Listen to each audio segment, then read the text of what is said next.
Hey everyone, Dr. Mina here from the Skin Reel. Thanks so much for joining in to this week's episode. I have been thinking about what we're talking about on today's episode a lot these last few weeks because I have been on vacation with my family and we traveled up to New England, and in particular we went to Acadia, Maine, and we had an amazing time. We stayed at this glamping community called Terramore. So shout out to Terramore. We had a great time there. But we were really out in nature. We were doing lots of hikes and we were seeing a ton of poison ivy. And if you are not expecting this or you don't know what you're looking for and you are out hiking or even in your yard, this can definitely mess up your summer plans if you get exposed to it. If you've ever had poison ivy, you know what I mean. It is really, really itchy, can be really uncomfortable, and it can last several weeks. I had my own firsthand experience with poison ivy about 10 years ago, not quite 10 years ago, when my son was just a baby. We had just moved. It was my first time being a homeowner, and I had a yard, and I was determined to get out there in the spring and get rid of all the ivy that was starting to grow in the backyard. And I was going to do it myself. And I think I at least had the wherewithal to wear gloves, but I don't remember 100%. But anyways, I was out there all weekend pulling ivy out of my backyard. And I didn't see any poison ivy, but somehow I did come into contact with poison ivy, and a lot of it, because I was super swollen. I had these horrible rashes all over my arms and my legs, and it was really unbearable. I tried to treat it topically, and then I actually had to put myself on prednisone for several weeks to get it to really go down. And when you're a dermatologist and you have a crazy looking rash on your arms, sometimes patients are a little bit concerned. So I was definitely glad to have that behind me. And it really helps give me empathy to people who are having itchy rashes, whether it's from poison ivy or not, because it really can be a bear to deal with and really, really uncomfortable. So at least at the time of this recording, it is summertime. And so I want to talk about poison ivy because it is definitely something that you will come into contact with if you are spending significant time outdoors or if you have a yard. Now, probably most people have heard of poison ivy, but you may not know what it looks like. But perhaps you've heard this little rhyme that we say to help remind you to stay away if you do see it. And that's the little mnemonic or the little saying, leaves of three, let them be. And that's because poison ivy characteristically has three leaves, and it tends to be a shrub or a vine. So you'll see it more low down on the ground, but you can also see it creeping around trees, around poles, things like that. So it can be higher up as well. But the telltale sign is leaves of three. You want to stay clear of those. Make sure you're not hiking through that or pulling it out with your hands. Now, sometimes in the autumn, the leaves, which are normally green, can get a little reddish and brown looking. So again, just really look for the three leaves. Poison ivy is well known for causing an allergic contact dermatitis. And this basically just means that you get an allergic reaction from coming into contact with the poison ivy. And in particular, it's the urushiol that is the allergen in poison ivy. And this is from the resin or oil from the plant.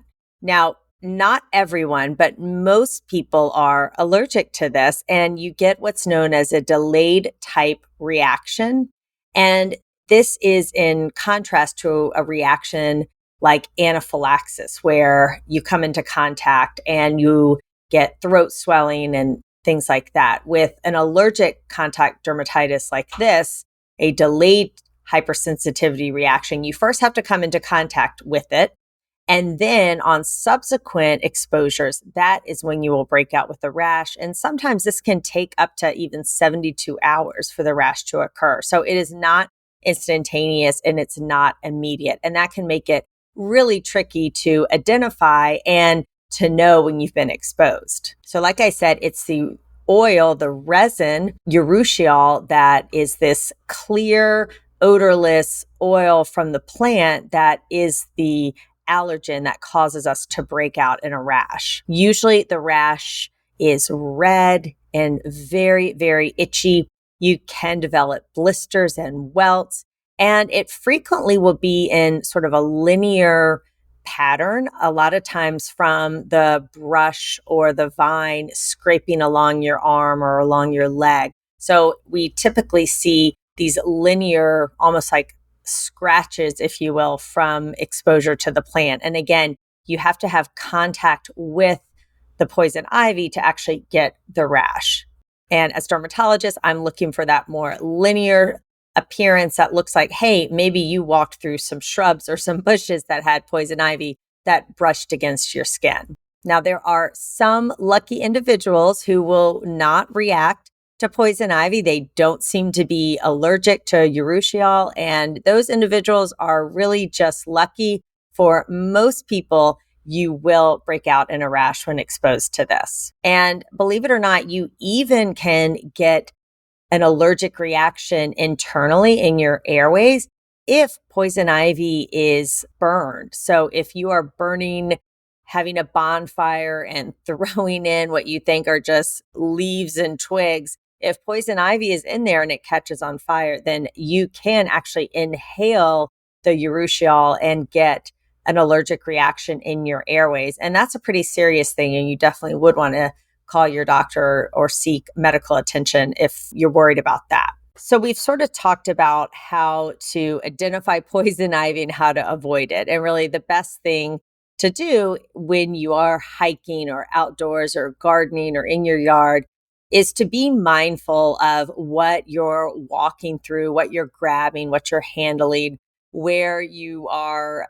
sitting down. You want to just quickly eyeball, make sure you don't see any vines or shrubs with 3 leaves. If you do, stay away from it. Even if it's not poison ivy, better to be safe than sorry. Now, what do you do if you think you have been exposed to poison ivy? The first thing you want to do is wash your hands or wash anything that you think came into contact with that urushiol, that poison ivy resin. And you want to get a good lather with soap and water and warm water, not hot water, because that can be irritating to your skin. So thoroughly wash the area. You don't need any specific soaps. You don't need apple vinegar, which I've seen on some reports on the internet to use that. You really just need good soap and water and to wash thoroughly. You want to get all that resin, all that oil off your skin that you may have come into contact with. You then want to wash any clothing that has come into contact with possible poison ivy, because again, that oil is going to get on the clothing and you don't want to be later touching the clothing and then break out in a rash from that. So any clothing that you've worn after being outdoors, gardening, camping, go ahead, throw that in the wash and give it a good wash to remove that resin and that oil. And you even want to do this with your pets. So if you are hiking or outdoors, if your dog likes to run through the brush outdoors, they very likely have come into contact with poison ivy, and that oil can be on their fur. And when you bring them inside, or they're sleeping next to you, or you're sitting next to them and petting them, you can be exposing yourself to the urushiol oil from simply touching your dog's coat. So you may want to consider putting your dog on a leash if they have a tendency to run off into brush and you're not quite sure where they've been, or just be ready to give them a good bath after they've been outside and possibly an environment that does have poison ivy, because again, it can be transmitted to you later. Now, if you've done all this, you may still get a rash. And if you haven't done all this, you're really, really likely to get a rash.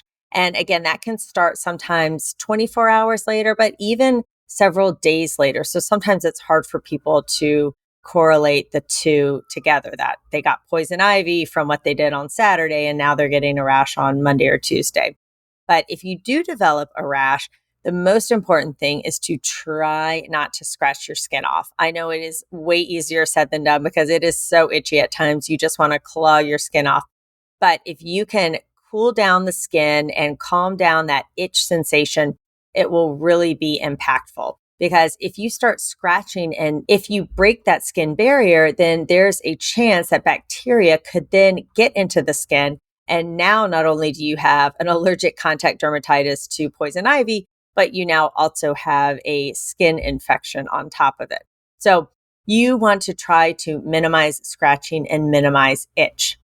Just be mindful that the rash you're seeing that's coming out, even those blisters, that is not contagious. You are not going to spread poison ivy to someone if they were to touch your rash. Remember that rash is from the urushiol in the plant. So once that has been washed off and cleaned from your skin or your clothing, then you are no longer contagious. So the rash itself with poison ivy is not contagious. Now, what can you do to sort of calm down the itch of poison ivy?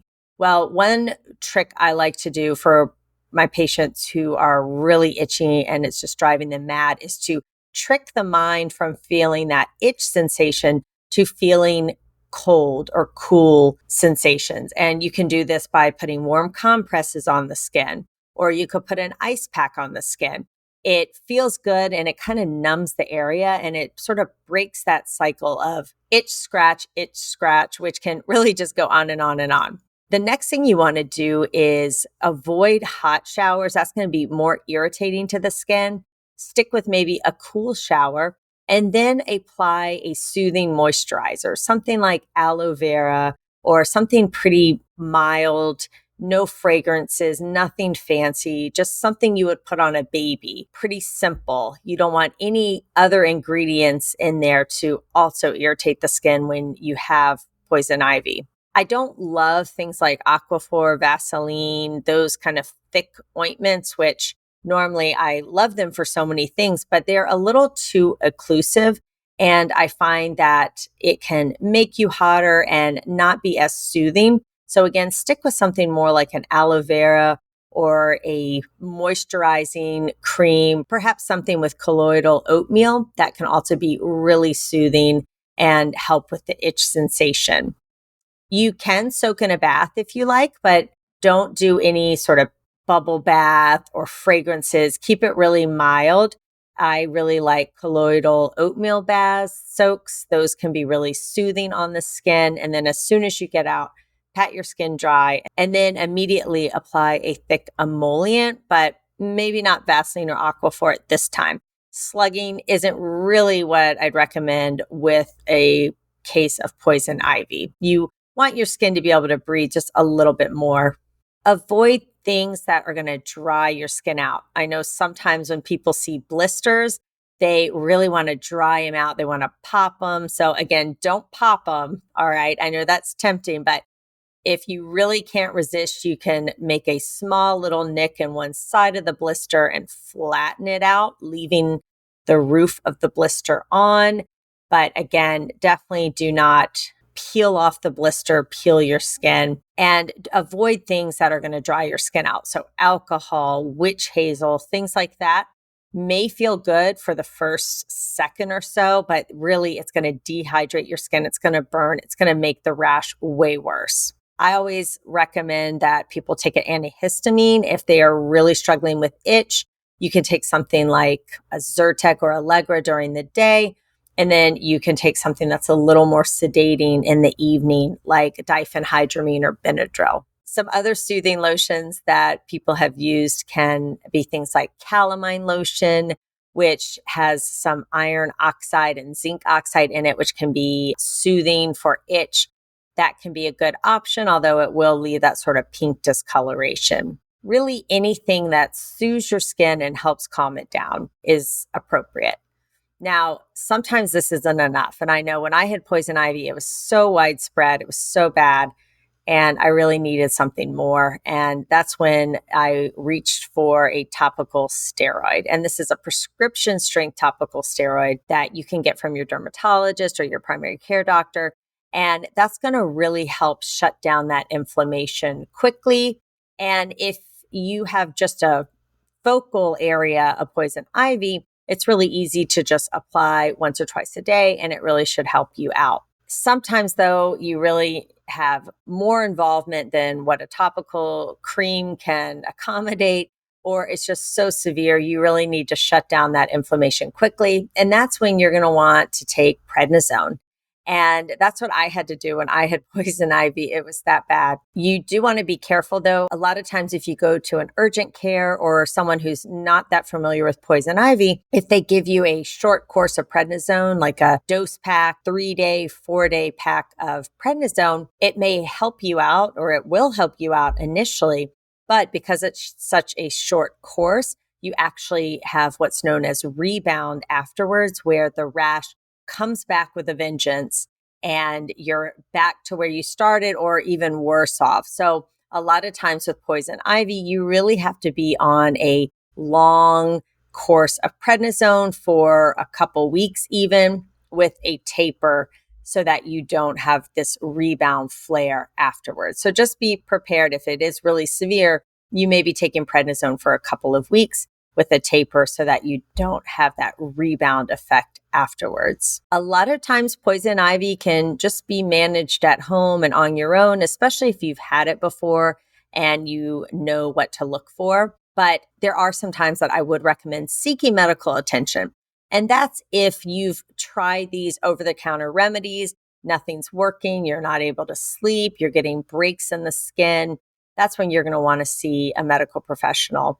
If you have poison ivy around your eyes, around your mouth, or genital areas, then you should also see a medical professional like a dermatologist. And then, of course, if you've got fever, chills, feel like you have pus or a possible infection of the skin, again, don't try to treat it at home. See a dermatologist, see a medical professional. And then lastly, if you are having trouble breathing, if you are concerned that perhaps you have maybe inhaled poison ivy, if it was burning and you were exposed to that smoke, you could potentially have an allergic reaction and irritation to your airways. And so you would definitely want to seek medical care with that as well. The best way to treat poison ivy, of course, is to never get it in the first place, which once you've had it is really everyone's goal because it is pretty uncomfortable. So I would recommend, if you are going to be outside, if you have a yard, if you're going to be in nature, learn how to identify poison ivy. Once you start seeing it, you will be able to spot it everywhere. It's pretty classic. The leaves of 3 are really helpful. And Google poison ivy, look at some pictures to familiarize yourself with it so that you can start to look for it out in nature. And it's really, really prevalent and common. So you will see it when you're outdoors, maybe even in your own yard. If you do spot it, avoid it. Don't touch it. Don't sit in it. Don't camp in it. Don't walk through it. And this is another reason too, when you're outdoors, stick to the trails. I mean, there are a lot of reasons why park rangers and people will say stick to the trails for erosion and things like that. But it's also for your own health as well. You don't want to be traipsing through brush and potential poison ivy. So stick to the trails, stick to marked areas. Don't touch things that you can't identify or name because it could be poison ivy. Make sure you're not sitting in it if you go to sit down. And I recommend wearing long sleeves and long pants when you hike. I know it's summer and some people may really balk at that idea, but if you're wearing socks and you're wearing pants, then if you are exposed to poison ivy, as long as you wash your clothes, it's not going to give you an allergic reaction.